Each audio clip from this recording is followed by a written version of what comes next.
Good morning. Today is Friday, October 30th, and this is the Morning Breach with Scott Davis.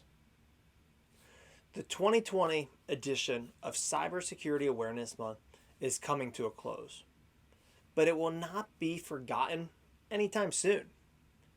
This year has seen more changes to technology at the business level than any other year on record, as millions of businesses transitioned to work from home, as ransomware and phishing attacks set records while evolving into a lock and ransom to breach and extort malware.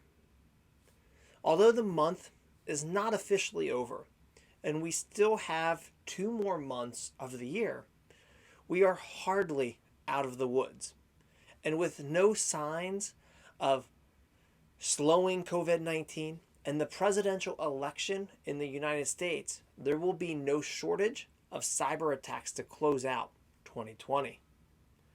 According to Risk-Based Security, the number of breached records hit 36 billion so far in 2020, claiming that 2020 was already the worst year ever recorded in terms of records exposed. This is even before the new 8.3 billion records that were exposed in the third quarter.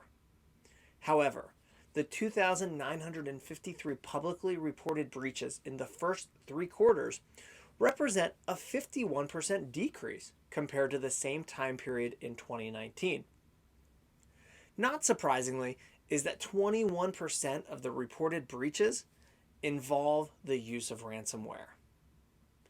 The report also highlights that numerous databases claiming to contain American voter information are being shared and discussed at alarming rates within the hacking community. With voter information typically a public record in many states, the databases may simply be scrapes of what is available publicly, or the data is recycled or extracted from previous breaches. Regardless, what is known is voter databases are now being used at an alarming rate to help cyber criminals piece together a more complete puzzle of their target, which is you. Through the report, it was able to locate over 200 million voter information, including personal identifiable information and voting history. The majority of data breaches, which were attributed to hacking, or 77.5%, originated outside of the victim organization. These include misconfigured databases, lack of security being used for online drives, and IT departments struggling to maintain a good data security policy. Names and access credentials are the most exposed data thus far in 2020, with 45.1% of the data exposed being identified as names, 36% associated to the email address, and 29.4% identified as passwords. Unknown records are growing the fastest, which is attributed to the number of ransomware attacks, which is breaching data. And when ransomware exports your data, it doesn't care what it is. It's exporting and encrypting. Healthcare reported the most breaches of any industry with 341 breaches. Information followed with 306, finance and insurance with 274, and public administration wrapped up the top 4 with 259 reported breaches. You can view the full report at themorningbreach.com or at Risk-Based Security. Through October, 35 organizations have reported to Health and Human Services a total of 692,490 individuals have been affected by data breaches in the health industry.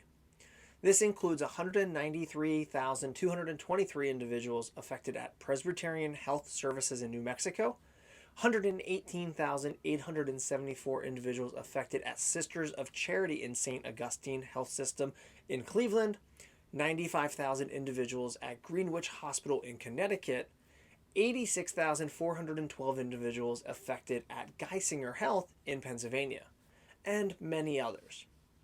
This continues the trend seen earlier and why governments around the globe, including here in the United States, are warning the healthcare industry to strengthen their cybersecurity today to simply avoid the breach.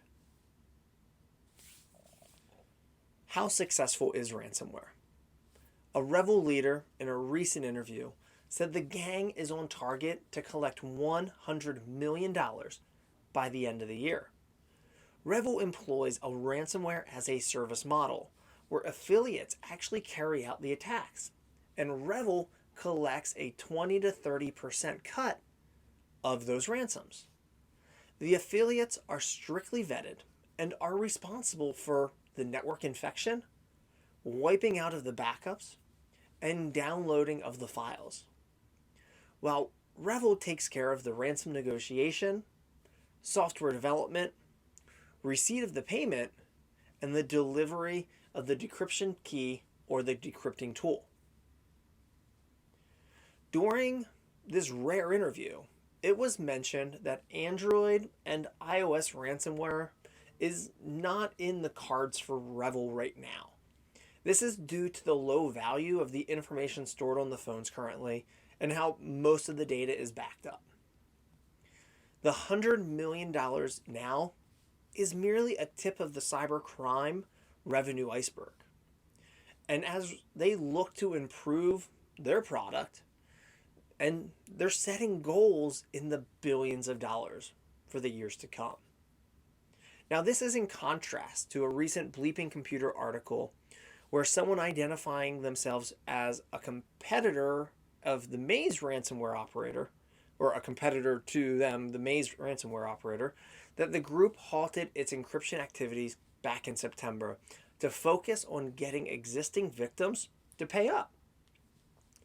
This has led Maze affiliates to actually port over to the Egregor ransomware gang, which was started up right around the same time the Maze gang was shutting down. So there may be a little bit of coincidence in that aspect. So Maze is shutting down. REvil is looking at dollar signs, and Egregor is quickly growing its footprint. This is just 3 of the many ransomware gangs and hackers out there trying to collect a portion of the rapidly growing cybercrime market share. Let's all make sure we're doing our part as IT professionals and business owners, and let's make sure our data is secure and protected with a strong cybersecurity plan. So let the fun begin, as Monday we welcome November. Thank you for watching today's episode of The Morning Breach. If you've learned something new by watching this, please take a second and like and share the video.